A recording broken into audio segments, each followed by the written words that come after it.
Hi, today I am reviewing the book Dear Run Home by Clare LeZotte. This is a middle grade novel that is told in verse, and I heard about this book from the channel Colby Sharp. So this book is about a deaf girl named Effie, and this is actually written by a deaf author. She has written some other books as well that feature deaf characters. So it was interesting to get that perspective, especially from someone who is actually deaf themselves. I don't think I've read a book with a deaf character yet, at least not that I could think of.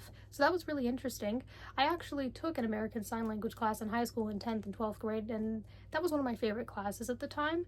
Anything to do with language I really enjoyed.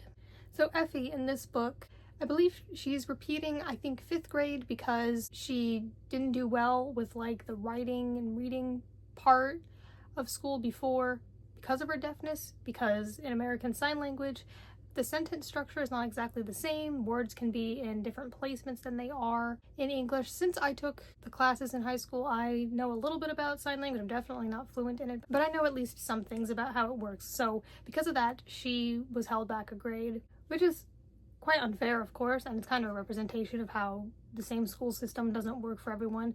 She's thinking about going to a deaf residential school, but she's not sure if she's going to go to that, but she had some friends who went away to there. She's struggling in her normal school setting. She does have an interpreter, but ultimately things like writing can be difficult when she does not exactly communicate in the same way. She is living with her father and her sister after something horrible happened to her at her mom's house, and what happened is something that she's kind of like keeping to herself and doesn't feel like she can tell anyone. But her dad's place is not very suitable for a child either. It's very filthy. He doesn't communicate with her effectively. Nobody in her family really does. She gets along decently with her sister, but nobody in her family like really has taken the time to learn ASL, which is her language, and they just communicate with her in inefficient ways. So yeah, Effie is just living in a home situation that is not suitable at all. She forms a relationship with her school ASL interpreter, Miss Kathy, and Miss Kathy sees what's going on and she's trying to get her out of this situation. I really enjoyed the relationship between Effie and Miss Kathy because Miss Kathy was like the only one who spoke her language. Nobody in her family really put in the effort. Her sister's not deaf and they spend some time together, and her sister does interpret some things for her, but she ultimately cannot communicate with her as effectively as Miss Kathy can. And they have a really nice relationship. Effie also develops a relationship with a girl at school named Kate. Kate has cerebral palsy, so they have something in common in that they are both disabled in a way, although it's two very different things. But it was nice to see them interact and see them talk about ways that they don't like to be treated. And you can see the struggles that they face. So I really enjoyed their friendship as well. So it was nice that there was some disability representation both with deafness and with cerebral palsy. So we got 2 in 1. To explain the deer on the cover, because I haven't really mentioned anything with deer yet, that is a part of this book. One of Effie's concerns is they're building a lot of new houses, so the deer that she sees don't have suitable homes. Kind of like her, it's kind of similar to what she's going through. And she feels bad for the deer. She really cares about the deer and she just wants them to be safe and have a good home. I think this book was great for showing representation of the kind of family and home situation that Effie was in.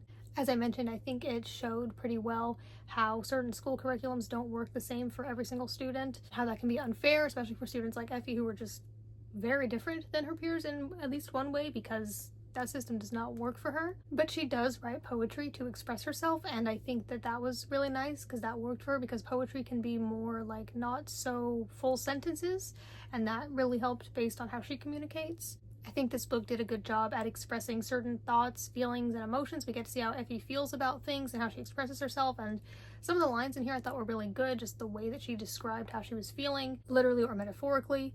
I think this is a powerful, very emotionally intense, but important story, not just for the representation, but also because the synopsis does say that this book is based on a true court case. There is some heavy stuff in here. If you want to know the specifics, you can look up content warnings on the Goodreads reviews. Some people mention them there. I think it definitely made sense for this book to be written in verse because of just the way that Effie communicates and the poetry, so that really was fitting. Like sometimes you might read a book in verse and you might be like, this could have just been in prose, but I think with this one it definitely made sense. It really suited Effie as a person. So I enjoyed this book. I thought it was very important. I thought it was useful and educational. The author's note also was quite informational. Like for example, throughout the book sometimes deaf would be written with a capital D and sometimes it would not be, and I didn't really know the difference. I figured it wasn't an error. I figured it meant something, but the author's note actually explains that, so that was really useful to see why some people will capitalize the D and some people won't.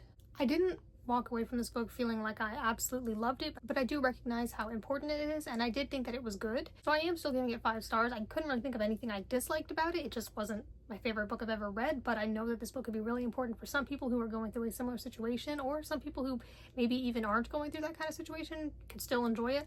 I definitely did enjoy it. Like I said, it just wasn't one of my favorite books I've read ever. It is pretty short too, plus it's in verse, so it's even shorter than what it looks like here. But I did like this, and I'm glad I read it.